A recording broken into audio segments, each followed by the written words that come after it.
विधायक साली ने अपने मिनिस्टर जीजा पर खोल दिया मोर्चा और कहा है हमारे पिताजी का फोटो लगाकर राजनीति करता है, यह दलाल है, भ्रष्टाचारी है, योगी का कैबिनेट मंत्री है, अगर जांच होगी तो यह जेल में जाएगा। 25-25 लाख रुपया एक एक नियुक्ति का इसने लिया है। जांच क्यों नहीं हो रही है? गवर्नर मैडम के यहाँ गुहार लगाया और कहा मैम इसकी जांच करवा दीजिए। गवर्नर मैम ने कहा थोड़ा सा इंतजार करो। दोस्तों, हम बात कर रहे हैं पल्लवी पटेल का, जिसने केशव प्रसाद मौर्य को हराकर चारों खाने चित्त कर दिया था। समाजवादी पार्टी में थी, अब बगावत करके बाहर आ गई है। उनका अपना दल भी है और उसी से वह चुनाव लड़ी थी, यानी समाजवादी पार्टी और इनका गठबंधन था। पल्लवी पटेल। दूसरी तरफ उनके जीजा हैं आशीष पटेल, जो उत्तर प्रदेश सरकार में प्राविधिक शिक्षा मंत्री है। उन पर आरोप है कि उन्होंने नियमों को ताक पर रख करके विभागाध्यक्ष बनाया है, विभागीय प्रमोशन दिया है। जो काम लोक सेवा आयोग का है उस काम को उन्होंने अपने हाथ में लेकर के संवैधानिक दायित्वों को तार तार कर दिया और यह नियुक्ति पूरी तौर पर असंवैधानिक है। दूसरी तरफ कहा है जीजा ने, जीजा यानी आशीष पटेल ने कहा है एसटीएफ पैर में गोली मारती है ना, हमें सीने में मारकर दिखाए।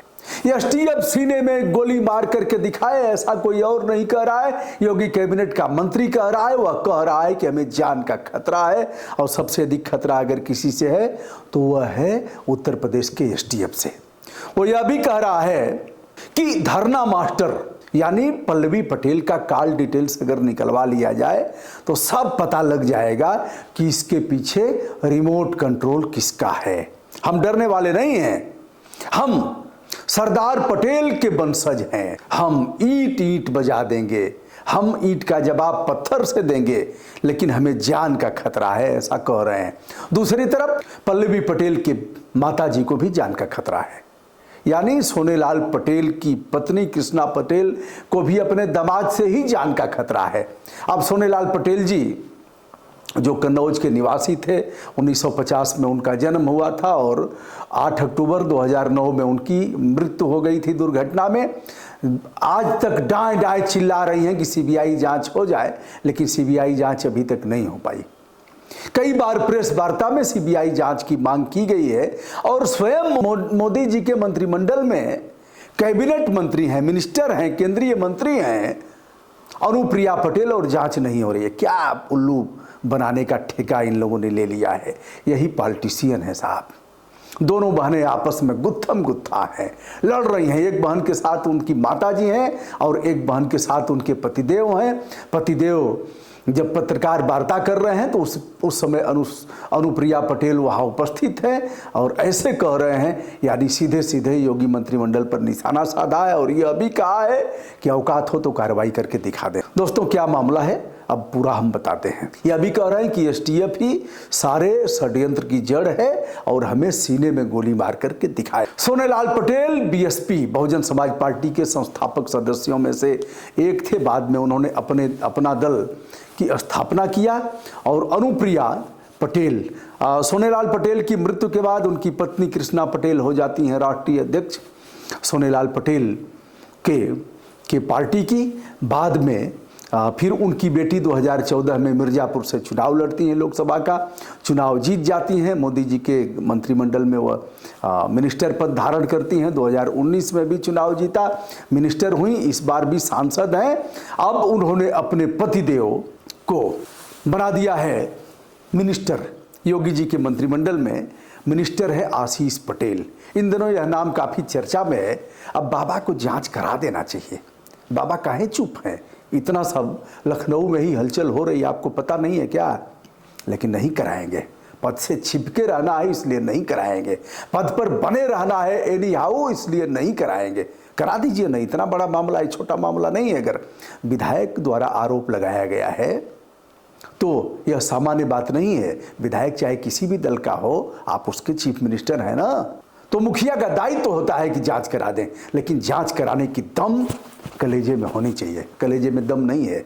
इस मामले में तमाम लोगों ने लिखा पढ़ी किया है, लेकिन अभी तक मामला ऐसे ही चल रहा है। उधर आशीष पटेल लगातार ललकार रहे हैं और उनकी पत्नी अनुप्रिया पटेल जो मोदी जी के साथ मिनिस्टर है, उन्होंने भी कहा है कि यदि हमारे और हमारे लोगों के खिलाफ कुछ हुआ तो हम चुप नहीं बैठेंगे।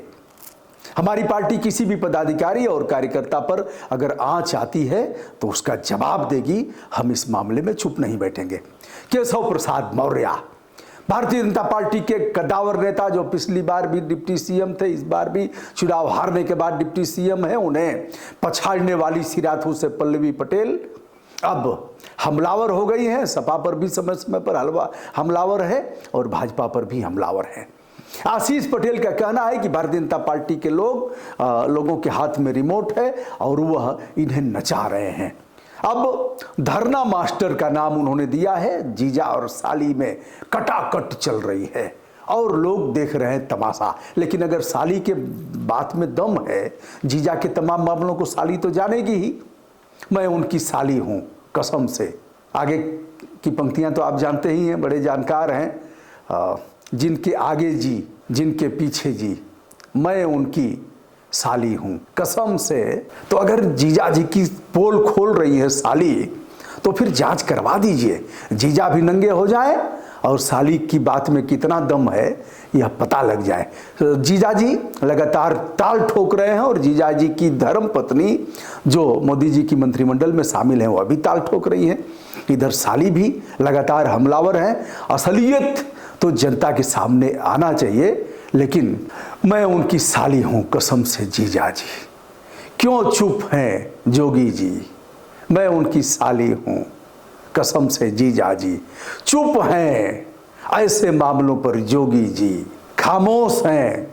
एक जी और है, अंदाजा लगाइएगा। दोस्तों, ना काऊ से दोस्ती ना काऊ से बैर। यदि भ्रष्टाचार के मामले आए हैं और कह रहे हैं, जीजा जी कह रहे हैं कि 14 में से 7 हमने ऐसे वंचित और दलितों को बनाया है, ऐसे लोगों को, इसी को लेकर के यह लोग हमलावर हैं। हमारा कोई दोष नहीं है। वंचितों को बनवाएंगे नियम को ताक पर रख करके, आप ही पैमाना है। लेकिन अब यह है कि ऊपर से हो रहा है, कोर्ट की ऐसी की तैसी, हमने जो कह दिया वही सत्य है, तो उसका पालन तो नीचे के लोग करेंगे ही। फिलहाल समाजवादी पार्टी और बहुजन समाज पार्टी चुप है, इस मामले में तमाशा देख रही है। दोस्तों, मैं हूं ब्रजभूषण दुबे। जीजा साली और सासू मां दमाद के इस युद्ध में मुखिया खामोश है। प्रदेश लूटा जा रहा है और प्रदेश में नियमों को ताक पर रख करके संवैधानिक मर्यादाओं को तार तार किया जा रहा है। लेकिन खामोशी प्रदेश की सेहत के लिए अच्छी नहीं है। सादर नमस्कार, बहुत बहुत धन्यवाद।